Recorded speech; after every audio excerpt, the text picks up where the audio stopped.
Hello, I'm Sandra, a 33-year-old woman eager to share a story from my recent past that had a significant impact on my life, especially during a challenging time with my husband and his family. This event unfolded a few months ago, and while things have settled down now, I'm still navigating the emotional aftermath. I believe that discussing this experience could be therapeutic for me. Let's travel back 5 years to a pivotal moment in my life, deciding to marry my boyfriend Jeffrey. We first connected through mutual friends and enjoyed 5 wonderful years together before tying the knot. Jeffrey was a joyful, caring, and affectionate partner. Hailing from a well-to-do family and holding a stable, well-paying job, he often expressed his love through gifts, which was his way of showing affection. We both had a passion for travel, which only strengthened our connection. As our relationship progressed, my friends noticed how happy I was and often complimented Jeffrey for his generosity. Sometimes his lavish gifts made me uncomfortable, like when he surprised me with a new laptop for my college graduation. I felt a bit overwhelmed by the disparity in our financial contributions. I used to remind him, "Jeffrey, I'm just a college student. I can't keep up with your spending. Let's try to manage other expenses together." But Jeffrey would simply smile and insist on taking care of it, saying that it was common among his friends to treat their partners. Eventually, I grew accustomed to our financial dynamics, although I continued to contribute whenever possible. After securing a well-paying job, I began sharing expenses more equitably with Jeffrey. We even started discussing the future, including moving in together. Jeffrey was supportive and suggested, "Why don't you move in with me? I inherited my grandfather's house, so there's no worry about rent." This journey through my relationship and the subsequent interactions with Jeffrey's family during tough times have been both enriching and challenging, teaching me a lot about love, resilience, and personal growth. Even though I had reservations about splitting our living costs, Jeffrey reassured me, and we decided to live together. We agreed to share financial responsibilities fairly, taking into account our different incomes. Everything was progressing smoothly until the day I met Jeffrey's family. Jeffrey's parents and sister live quite far away, and with Jeffrey tied up with work, I had to host them by myself. He had warned me beforehand that his family could be judgmental but didn't elaborate, advising me simply to ignore any hurtful remarks. I resolved to stay positive, but my optimism quickly waned upon their arrival. Instead of greeting me warmly, Jeffrey's parents and sister displayed noticeable annoyance, setting a tense tone for our interactions. During one particularly uncomfortable conversation, Jeffrey's mother, Emma, looked at me disapprovingly and said, "So you're the woman Jeffrey has been seeing." She then sharply asked, "Do you even pay rent here?" I calmly explained, "No, Emma, I don't pay rent because Jeffrey said the house is already paid for, but we split all other bills evenly." I hoped this clarification would smooth things over, but Emma was dismissive. "Just because the house is paid for doesn't mean you can mooch off him. This is his house, not yours. Remember that," she retorted. The atmosphere grew even more strained with Jeffrey's sister, Alice, who seemed more interested in giving cold glares than engaging in conversation. When I inquired about her life, she briefly mentioned being married to a wealthy billionaire and brushed off further dialogue. Throughout their visit, Jeffrey did little to support me and appeared to align with his family's critical stance. Both Eric and Emma continued to criticize me, particularly disapproving of my spending on makeup and skincare, which they deemed excessive given what they perceived as my insufficient financial contribution. Jeffrey's unhelpful comments, like referring to me as a struggling student, only exacerbated the tension. The visit proved challenging as I faced a barrage of judgments and dismissals from Jeffrey's family, which left me questioning the strength of my relationship with Jeffrey, given his lack of support in the face of his family's harsh assessments. When Jeffrey and I first met, he would often pay for more extravagant items, implying that I relied heavily on him due to my job not covering what he termed my taste for luxury. This wasn't entirely accurate, and I was taken aback by his comment. I had to remind him that our financial setup had evolved significantly since those early days. Now, we were splitting our bills equally. I explained that I had always lived modestly, both before and during our relationship. Any luxury items I owned were gifts from Jeffrey, which I frequently suggested he refrain from buying because they felt too lavish for my taste. Jeffrey justified his spending by saying that his social status necessitated giving fancy gifts, which made me realize that his generosity was sometimes more about maintaining a certain image among his friends rather than genuine care. This realization became clearer after a troubling visit from his family, where their judgmental attitude towards me left a sour taste. When I brought up how hurt I was by their treatment and his lack of support, Jeffrey's response was dismissive. "Don't take it to heart, Sandra. They meant well. You're overreacting," he said, brushing off my concerns. Despite these doubts, when Jeffrey proposed 6 months later, I accepted. Happiness overcame me, and we began planning our engagement party. By this time, I was running a small side business, which was more of a fulfilling hobby than a major income source. Jeffrey knew about it, but rarely inquired further. As we organized our engagement party, I decided it was a special occasion to indulge a bit. Jeffrey supported this decision, and we shared the expenses for the event. This phase of our relationship, marked by shared financial responsibilities and personal growth, was significant. It highlighted both the challenges and the milestones we faced together, reflecting a deeper understanding and evolving dynamics in our partnership. During our engagement party, I generously covered the plane tickets for my extended family to ensure everyone could attend. However, the event quickly became overshadowed by criticism. Emma, Jeffrey's mother, accused me of being financially reckless. "You shouldn't have spent so much on this party, Sandra," she scolded, suggesting that my actions were draining Jeffrey's finances and that we might end up having a modest backyard wedding. "I thought you were financially irresponsible, but this is worse than I imagined," she added. I defended myself firmly, explaining that the party, while lavish, was a mutual decision. I had paid my share of the expenses, and it was Jeffrey who had insisted on including everyone, showing no concern about the costs.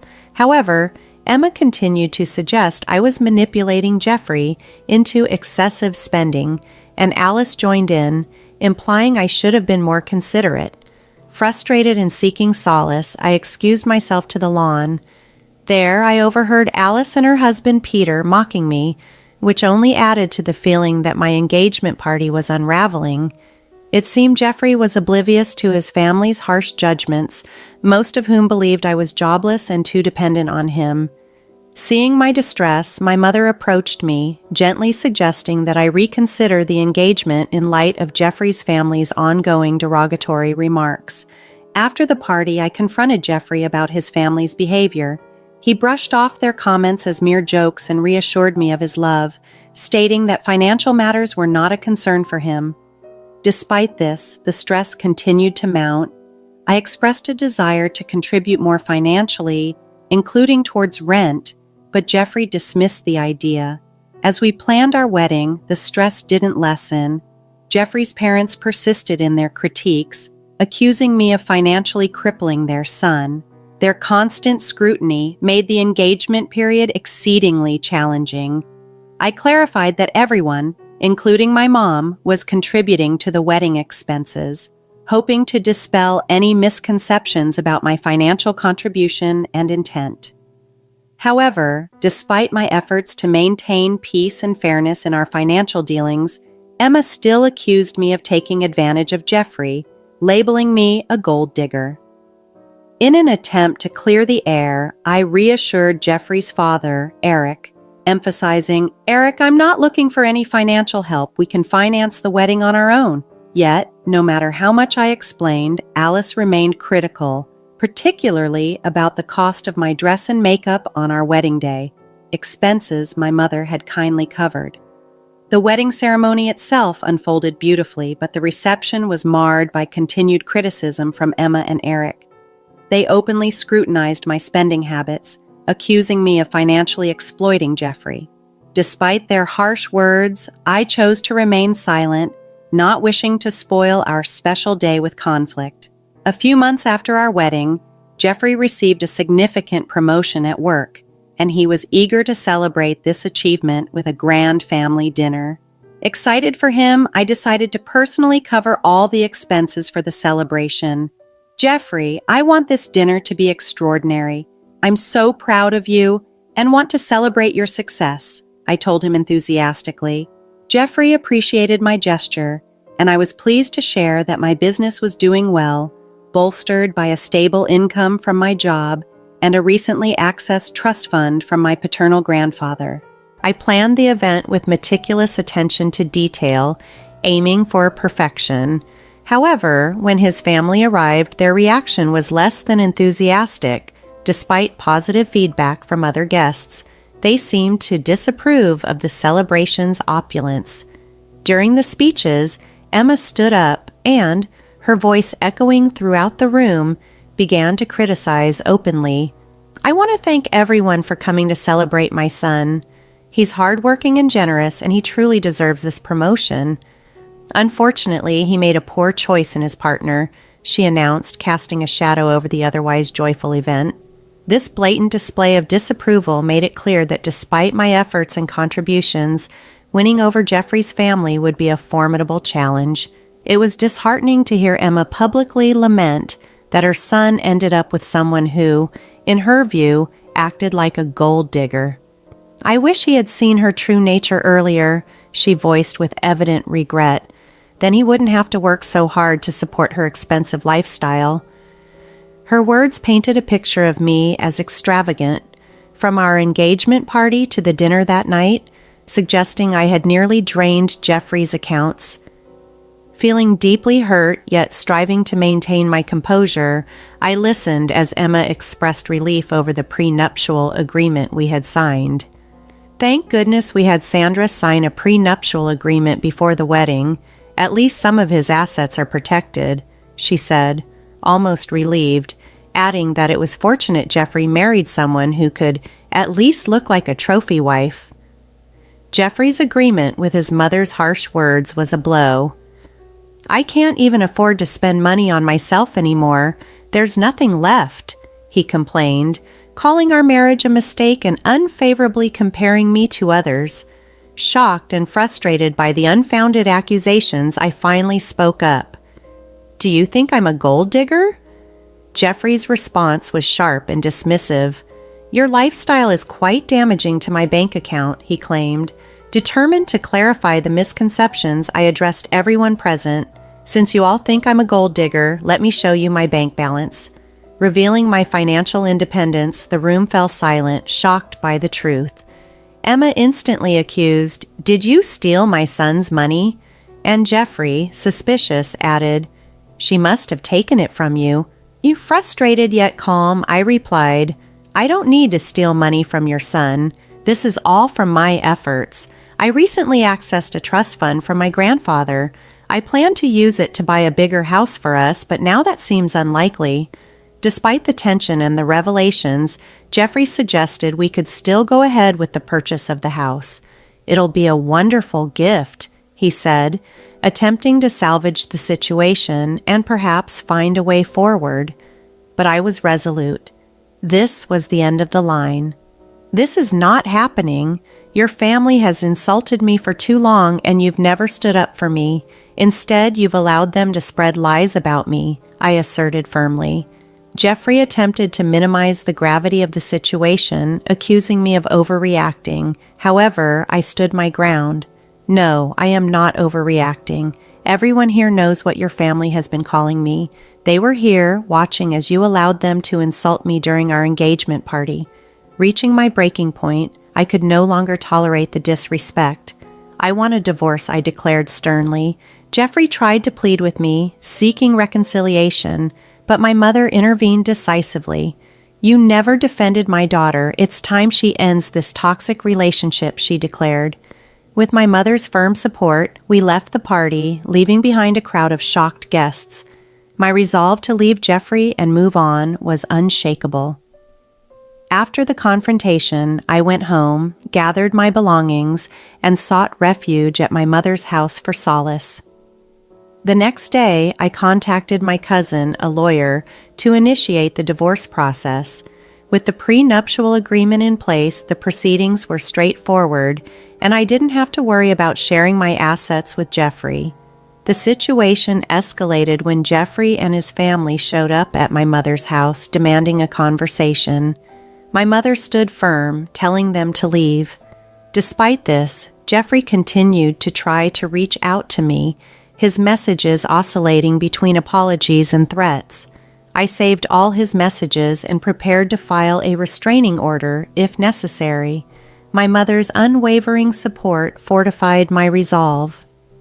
Jeffrey even attempted to confront me at work, further proving his inability to respect my decision. Throughout these challenges, my mother's steadfast presence was a crucial pillar of strength, helping me navigate through the stormy end of a chapter in my life. After Jeffrey attempted to confront me at work, security promptly escorted him out. This incident, along with the growth of my own business, led me to a significant decision. I no longer needed my job. With a clear mind and a firm resolve to move forward, I resigned that very day, eager to embrace the new opportunities that my business presented. 2 weeks after my resignation, I served Jeffrey with divorce papers directly at his workplace. When he visited my old office in an attempt to connect with me, he was surprised to learn of my departure. My former colleagues mentioned that he continued to send flowers and gifts to my mother's house, all of which we returned. His persistent actions bordered on harassment, prompting me to consider a major change. With my mother's encouragement, I decided to relocate. We found a new house in a neighboring state, a true sanctuary far from my past troubles. The divorce proceedings were smooth, largely due to the prenuptial agreement. During the 6 months of our separation, I dedicated myself to healing and preparing for a fresh start. I settled into my new home and even changed my phone number to cut off any remaining ties with Jeffrey. Rumors circulated that Jeffrey's life began to unravel. He blamed his parents for the breakup and faced setbacks at work. His colleagues distanced themselves, and his superiors were displeased with the negative publicity. Meanwhile, his parents attempted to spread rumors of infidelity, but these never gained traction. In contrast, my life started to flourish. I focused intently on my business and relished my newfound independence. I even began dating again, approaching relationships with caution but remaining hopeful about finding someone who truly appreciated and valued me. Despite the pain Jeffrey and his family caused, overcoming these challenges strengthened me profoundly. Looking forward to a brighter future, I felt confident in my resilience and had a clearer understanding of what I sought in relationships and life. This new chapter was not just about recovery, but about thriving and moving confidently toward a future filled with promise and possibility.